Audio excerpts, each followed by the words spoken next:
تو وہ عورت جو بلند آواز سے قرآن نہیں پڑھ سکتی، کیا شریعت مطالعہ اجازت دے گی کہ وہ اپنے گھر سے نکلے؟ اعلیٰ حضرت سے یہ پوچھا گیا کیا عورت قبرستان میں جا سکتی ہے؟ یہ قبرستان میں عورت کا جانا جائز ہے یا نہیں؟ یہ سوال اعلیٰ حضرت سے یہ پوچھا گیا۔ فرمایا مجھ سے یہ نہ پوچھو عورت کا گھر سے نکلنا یہ جائز ہے یا نہیں، فرمایا بلکہ یہ پوچھو عورت اگر اپنے گھر سے نکلتی ہے، عورت جب اپنے گھر سے نکلتی ہے، فرمایا اس کے اوپر رب کی لعنتیں کتنی برسی ہیں، مجھ سے یہ پوچھو۔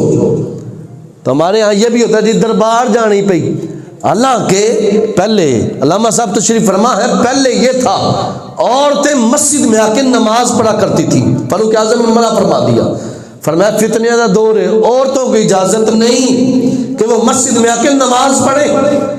عورتیں گئیں سیدہ فاطمہ الزہرا کے پاس، عرض کیا حضور کے دور میں ہم مسجد میں جایا کرتی تھیں لیکن فاروق اعظم نے منع فرما دیا۔